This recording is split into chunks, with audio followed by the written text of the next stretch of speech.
Baru pertama kali buka PowerPoint dan bingung dengan semua icon ini? Tenang, di video berseri ini kita akan belajar tentang PowerPoint mulai dari dasar.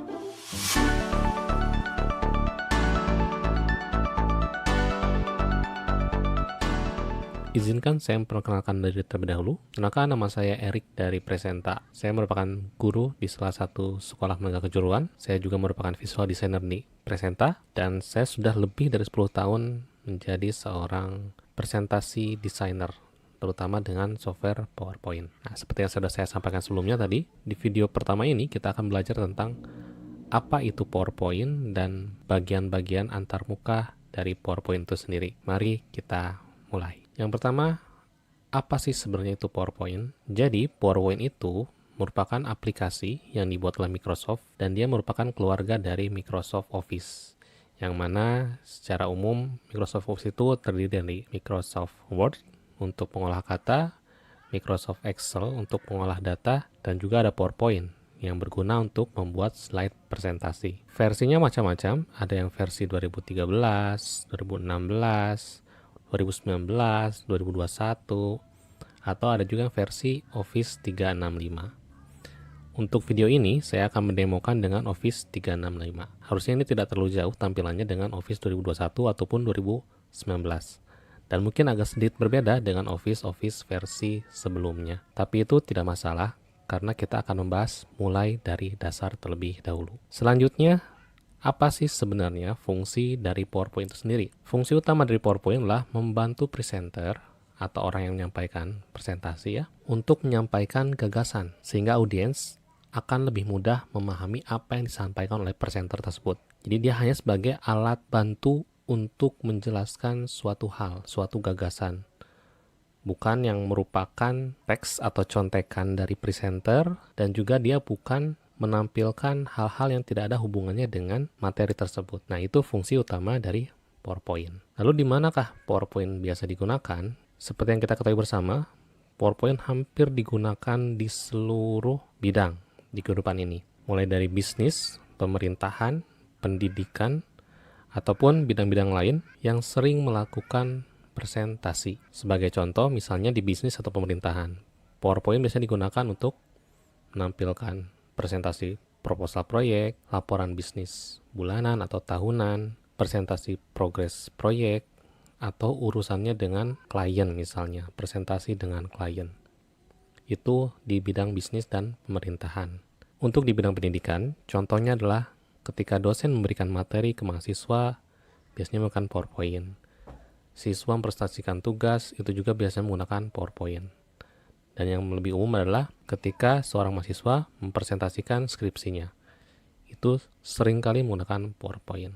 Nah, itu adalah contoh penggunaan PowerPoint di kehidupan nyata di berbagai bidang. Selanjutnya kita akan lanjut ke materi berikutnya, yaitu tentang antarmuka dari PowerPoint. Apakah teman-teman semua sudah siap? Kalau sudah, mari kita mulai.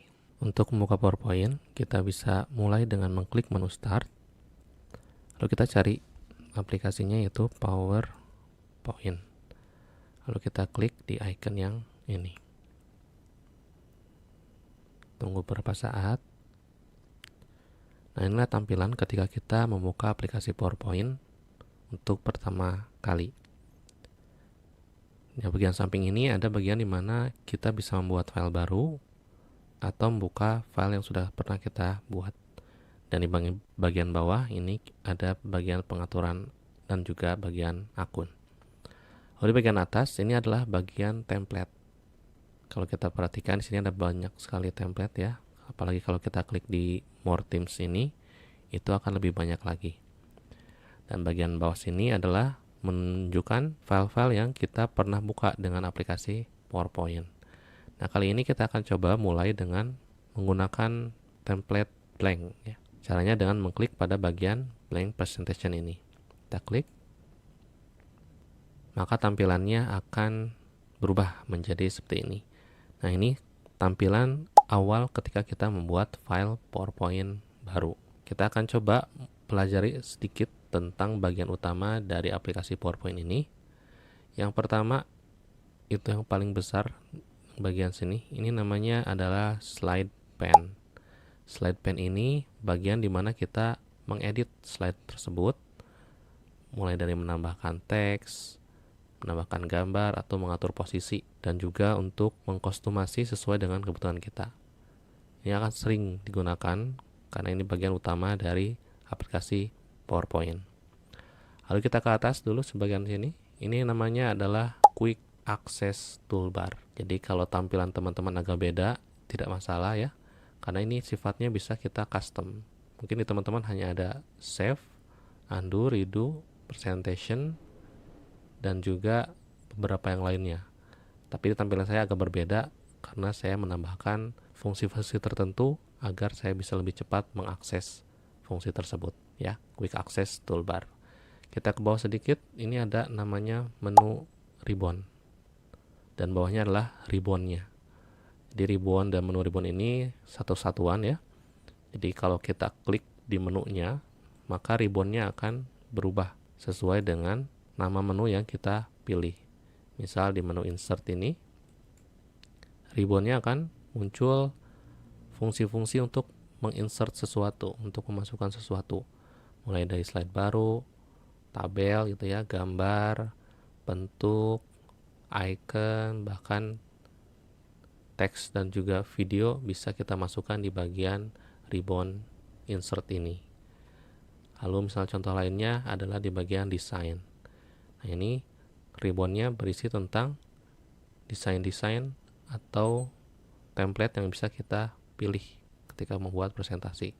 Kalau saya sorot ini tanpa diklik, itu dia akan berubah. Atau kita bisa mengganti tema warna dari presentasi kita. Ada banyak menu di sini ya. Saya tidak akan bahas satu persatu karena nanti akan menjadi sangat panjang. Di bagian bawah sini dari menu ribbon ini, itu ada yang namanya pengaturannya, ribbon display option. Ketika kita klik di sini, maka akan muncul beberapa pilihan. Yang sekarang terpilih adalah dengan opsi always show ribbon.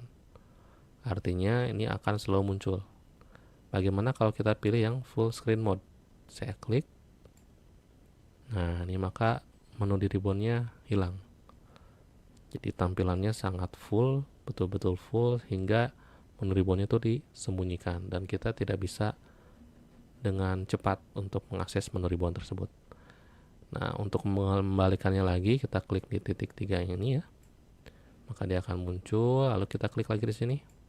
Sekarang kita coba ganti ke show tabs only. Nah, berbeda dengan yang full tadi, di menu yang ini atau di display yang ini menunya masih dimunculkan. Dan ribbonnya hanya akan muncul ketika kita klik menunya gitu. Tapi ketika kita tidak klik, maka dia akan disembunyikan lagi. Untuk kali ini saya akan pilih yang standar saja, yaitu di always show ribbon. Bagian berikutnya adalah bagian yang ada di samping kiri ini.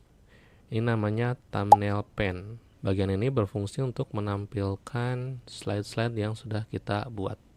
Saya akan coba buka presentasi lainnya yang sudah cukup banyak slide-nya. Ini adalah template presentasi skripsi ya, teknika. Ini banyak slide-nya, ada sekitar 44. Dan kalau kita lihat di bagian thumbnail-nya ini, itu berisi slide-slide yang sudah dibuat dan siap untuk diedit gitu. Nah, ketika kita klik gambar slide-nya yang ini, maka yang di slide pane-nya akan berubah.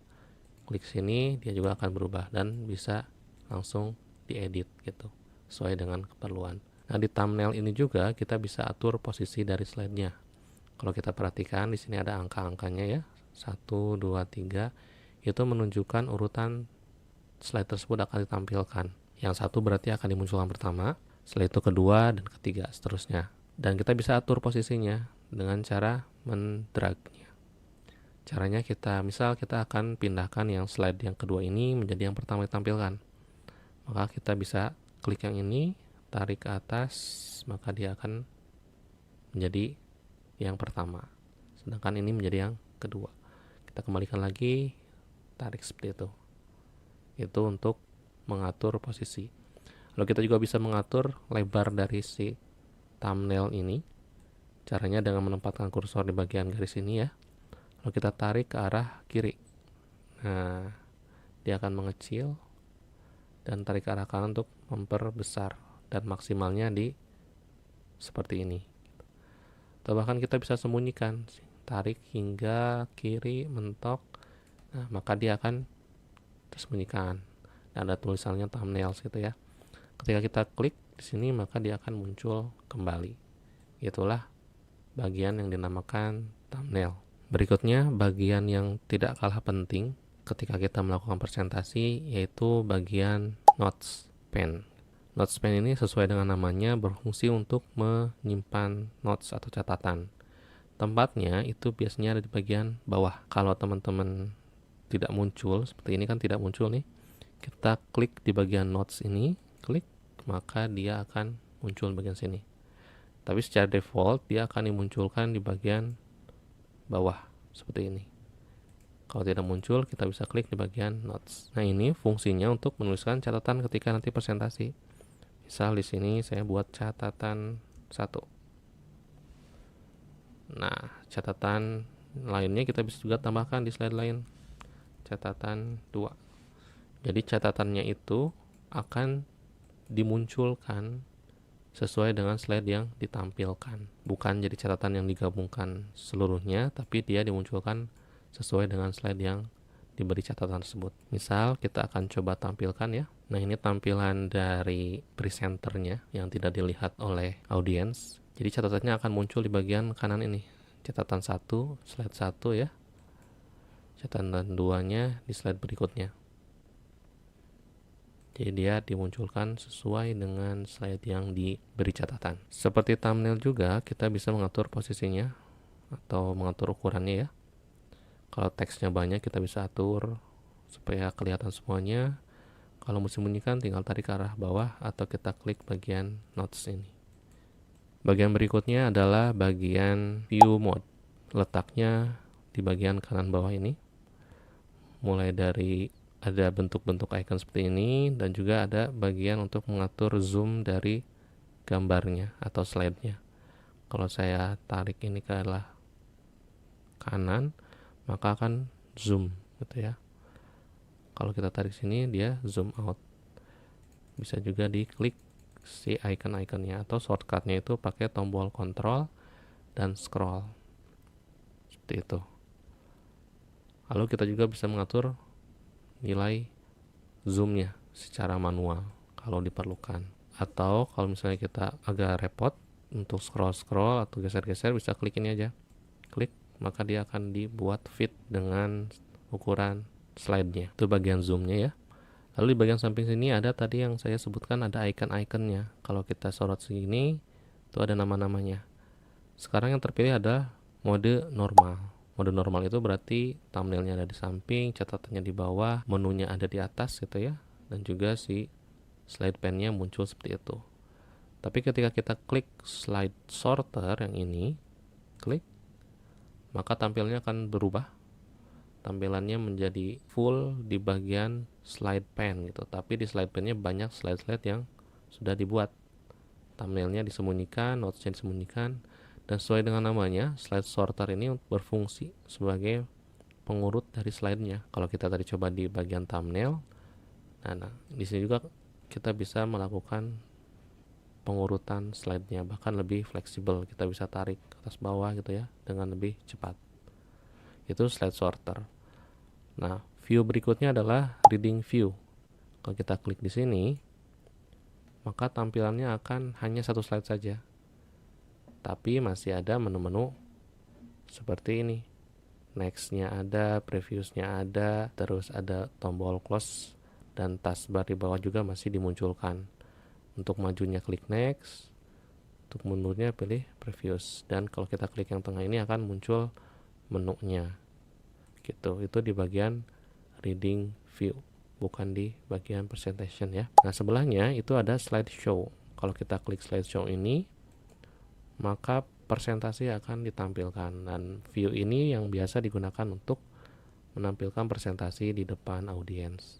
Jadi hanya ada satu slide yang ditampilkan, dan juga tidak ada menu-menu yang muncul di bagian atas atau bawah dari tampilan slide-nya. Kecuali kalau kita perhatikan di sini bagian bawah kiri itu ada ketika kita menggerakkan kursornya. Untuk keluar dari menu slideshow ini kita bisa tekan tombol escape atau bisa klik kanan pilih and show. Nah itu tadi teman-teman interface dari PowerPoint atau antarmuka dari PowerPoint, yang mana setiap bagian mempunyai fungsinya masing-masing. Kita bisa menggunakannya sesuai dengan kebutuhan yang kita perlukan. Terima kasih sudah menonton video ini sampai akhir. Jangan lupa like, komen, dan subscribe bagi teman-teman yang belum subscribe channel YouTube Presenta. Saya Erik dari Presenta, sampai jumpa di video tutorial berikutnya.